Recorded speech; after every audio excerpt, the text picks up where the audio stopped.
हाँ जी दोस्तों, क्या हाल है क्या हाल है क्या हाल है। I hope you are all doing really really well दोस्तों। उम्मीद करता हूँ आपके सीए इंटर के जनवरी 25 के प्रिपरेशंस एकदम ढीले ढाले चल रहे होंगे। मेरे को पता है जोर शोर से तो तुम सिर्फ मन में सोचते हो। ठीक है दोस्तों, ये वीडियो आप लोगों के लिए बहुत ही इंपॉर्टेंट है। हर उस बच्चे के लिए जो जनवरी 25 में पेपर लिख रहा है, चाहे उसने मुझसे पढ़ा हो या ना पढ़ा हो, ये आप सबके लिए इंपॉर्टेंट वीडियो है। दोस्तों, जैसा कि आप जानते हैं, हमारे सीए इंटरमीडिएट में लॉ जो है वो पूरा पूरा 100 मार्क का पेपर है।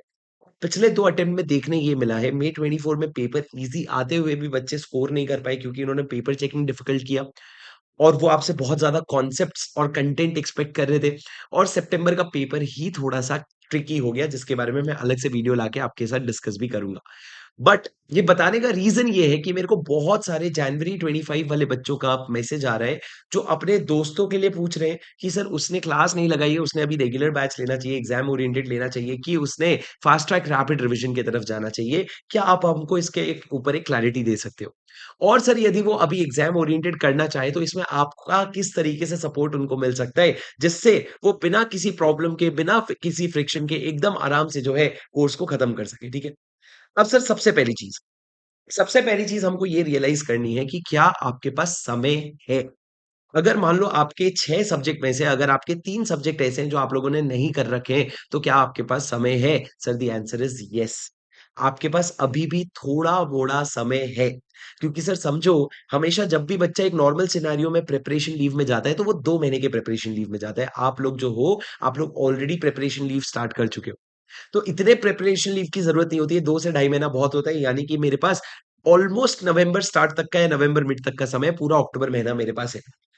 दूसरी बात सर, आपको ये रियलाइज़ करना पड़ेगा, लॉ अपने आप में एक 100 मार्क का पेपर है। It is a 100 marks paper. It can not only just give you exemption, ये आपके ग्रुप 1 को भी, और अगर आप बोथ ग्रुप दे रहे हो तो दोनों ग्रुप का एग्रीगेट भी हल्का-फुल्का सँभाल सकता है। तो आप ये समझ करके चलना, लॉ में मैं कामचोरी नहीं कर सकता, क्योंकि सर लॉ एक ऐसा पेपर है, जो अगर आपका पेपर आपके एक्सपेक्टेशन के हिसाब से नहीं गया, आपका मूड खराब होगा और टैक्स के प्रिपरेशन को इम्पैक्ट करेगा, और टैक्स के प्रिपरेशन में आपके पास ₹2 का टाइम नहीं है इम्पैक्ट होने के लिए। So understand that you have to prepare very, very well for your CA Inter law. Now having said that, sir, what should I do? देखो राजा, अगर आप लोगों ने रेगुलर कर लिया है और अगर आपको लग रहा है हल्का-हल्का भूल रहा हूँ, हल्का-हल्का याद नहीं आ रहा है, यार थोड़ा-थोड़ा याद करना है मेरे को। आपको कहीं इधर-उधर भटकने की ज़रूरत नहीं है। All you have to go is just go to our channel. वहाँ पे आपको एक प्लेलिस्ट मिलेगा। उस प्लेलिस्ट में आप जा कर के क्या कीजिए, 1 सेकंड रुक जाइए। हाँ जी, प्लेलिस्ट में अरे भाई मेरे, अरे बस। हाँ सर। सर आप क्या कीजिए, आप प्लेलिस्ट में जाइए और प्लेलिस्ट में जाकर के आपको पूरा रैपिड रिविज़न का प्लेलिस्ट मिलेगा, जिसको हम प्यार से आरआर कहते हैं। सर मेरे सब्जेक्ट का मैंने चैप्टर वाइज़ मस्त एकदम सीक्वेंस में अरेंज करके दिया है, आपको बहुत मज़ा आ जाएगा। आप जो है क्या कीजिए, आप ये सीक्वेंस में पूरा का पूरा जो है रैपिड रिविज़न देखना शुरू कर दीजिए। अगर आपने मेरी या किसी भी फैकल्टी के रेगुलर लेक्चर्स लिए और आप बहुत अच्छे से कन्विंस्ड, पर सर अब वो बच्चे आते हैं जिन्होंने रेगुलर खरीद तो लिया पर लेक्चर्स देखे नहीं, और अब उनको लग रहा है 120 130 घंटा कहाँ से दूँ? या रेगुलर ले लिया पर उनको लग रहा है यार मेरे को ना वो कॉन्फिडेंस नहीं आ रहा है जो मेरे को चाहिए। तो सर आपके पास अभी भी 2 रास्ता है, जो आप फास्ट ट्रैक रैपिड रिविजन है या दूसरा हमारा एग्ज़ाम ओरिएंटेड बैच। दोस्तों, एग्ज़ाम ओरिएंटेड बैच क्या है सर? क्या ये शॉर्टकट है? क्या ये फास्ट ट्रैक है? क्या ये रैपिड रिविज़न जैसा है? नहीं राजा, आपको ये थोड़ा-सा समझना पड़ेगा कि रैपिड रिविज़न किनके लिए बनता है? उन बच्चों के लिए जिनका एग्ज़ाम 1 महीने बचे हैं और उनको फटाफट रिवाइज़ करना है। पर एग्ज़ाम ओरिएंटेड किनके लिए बनता है? जिनको कॉन्सेप्चुअल क्लैरिटी नहीं है। उनको ये पता है ये सेक्शन ऐसा तो है, पर क्यों है नहीं पता। इसलिए वो उसको केस स्टडी बेस्ड क्वेश्चन में इम्प्लीमेंट नहीं कर पा रहे, तो उसके लिए एग्ज़ाम ओरिएंटेड बैच है। पर सर आपके एग्ज़ाम ओरिएंटेड बैच में हमने देखा 80 से 90 घंटे है, आपका रेगुलर बैच 160 घंटे है। सर दोनों में इतना फ़र्क क्यों है? मैं तुमको आज फाइनली आंसर देता हूँ इन दोनों में फ़र्क क्यों है? इन दोनों में फ़र्क आपके मेंटालिटी का है। आप समझो, जब आप नए-नए, हमारे पुणे में बोलते हैं कौड़े-कौड़े, जब आप फाउंडेशन से उठ करके इंटरमीडिएट में आते हो तो आपकी मैच्योरिटी बहुत बिगिनिंग स्टेज पे होती है। अब आपको वही चीज़ समझाने के लिए 160 घंटे लगते हैं, और वही चीज़ आज जब आप एक बार 5 महीना 4 महीना आगे बढ़ चुके हो, जब आप 2-3 सब्जेक्ट पूरा-पूरा पढ़ चुके हो, तो आपकी थोड़ी मैच्योरिटी रेज़ हो गई है।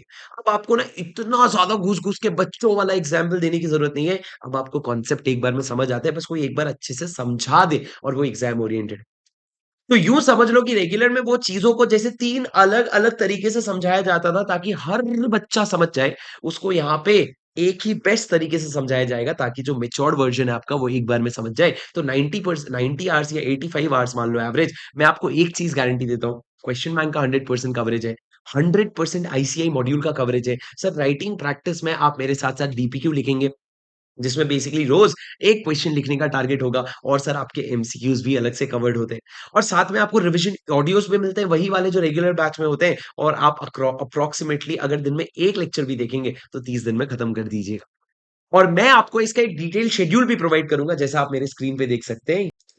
ये जैसे सर आप मेरे स्क्रीन पे देख सकते हैं, मैंने क्या कर रखा है, एक 10th अक्टूबर से टेंटेटिव डेट माना है।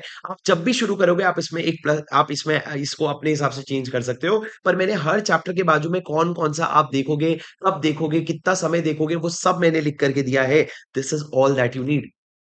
इसके अलावा सर अभी आपको मैं सिलेक्टिव क्वेश्चंस नहीं दूँगा क्वेश्चन बैंक के, आपको सारे क्वेश्चंस करने पड़ेंगे क्योंकि आप पहली बार पढ़ रहे हो और आप सिलेक्टिव स्टडी पहली बार नहीं पढ़ सकते। 100 मार्क्स का पेपर है सर। जब ये सब चीज़ें आप कर लो, तो उसके बाद आप देखो एक लॉजिकल फ्लो क्या होता है मेरे 100 मार्क के पेपर के लिए।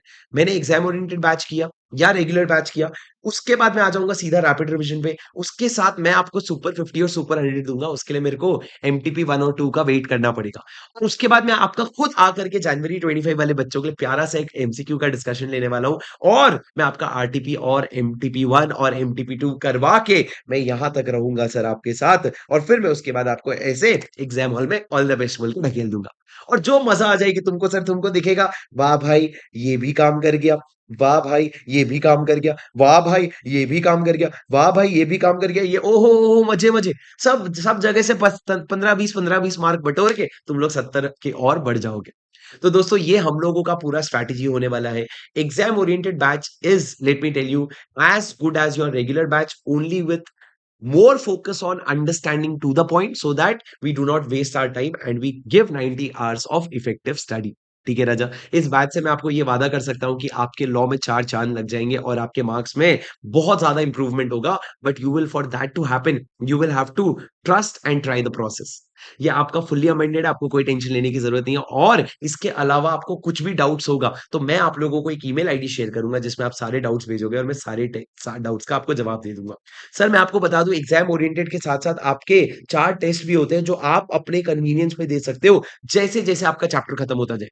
और उसके साथ आपको उसका सजेस्टेड आंसर भी मिलेगा ताकि आप उसको चेक कर लो और सारी चीज़ें जो है वो समेट करके खत्म कर सको। तो दोस्तों, अगर आपको लॉ में कहीं पे भी क्वेश्चन मार्क आ रहा है, आपके लिए 2 दरवाज़े खुलते हैं, एक रैपिड रिविज़न का, एक एग्ज़ाम ओरिएंटेड का। अगर आपने लॉ एक बारी पूरा अच्छे से पढ़ लिया, बस आपको याद नहीं आ रहा है, तो रैपिड रिविज़न आपका रास्ता है और उसके साथ-साथ मेरे रिविज़न ऑडियोज़। पर यदि आप लोगों ने अभी तक लेक्चर्स ही ढंग से नहीं किए, अगर share capital and debenture, management, accounts, FEMA, LLP ये सब में आपका कंफर्ट नहीं आया है, then exam oriented is your answer और समय तो देना पड़ेगा। सिर्फ आप शॉर्टकट ढूँढो मत क्योंकि यहाँ पे मैंने लास्ट में आप सब लोगों के लिए लिखा है, let's not find shortcut to clear CA exams, there is no shortcut. There is only luck, luck अपना काम करेगा सर, हम अपना कर लेते हैं, ठीक है? और दोस्तों, जो यहाँ तक वीडियो देखे, उम्मीद करता हूँ आप लोग इस बार बहुत अच्छी तैयारी करोगे, पूरी जान लगा दो और जनवरी 25 जो है हमारा अटेम्प्ट होने वाला है। इससे तुम्हारी और मेरी किस्मत दोनों बदल जाएगी। बहुत चार चाँद लग जाएँगे हमारी किस्मत को। क्यों सर ऐसा? तुम जब परफ़ॉर्म करोगे तो मेरी इम्प्रूवमेंट नहीं होगी क्या? जब तुम एग्ज़ामिनेशन लाओगे, जब मेरे क्लास में से मेरे को ऑल इंडिया रैंक्स दिखेंगे, 80 प्लस दिखेंगे, तो मेरी बढ़ोतरी नहीं होगी क्या? बिल्कुल होगी राज, ठीक है? So I wish all the best to both of us for January 25। Let's work very hard to achieve our dreams, ठीक है? Thank you so much guys, that's it for today. अगर आप चैनल में नए हो तो सब्सक्राइब ज़रूर कर लेना और मैं मिलूँगा आपसे अगले वीडियो में। Until then take care, study well. This is your CA buddy Shubham Singhal signing off. Video अच्छा लगा तो लाइक ज़रूर कर देना और अपने दोस्तों के साथ शेयर कर देना। Bye bye.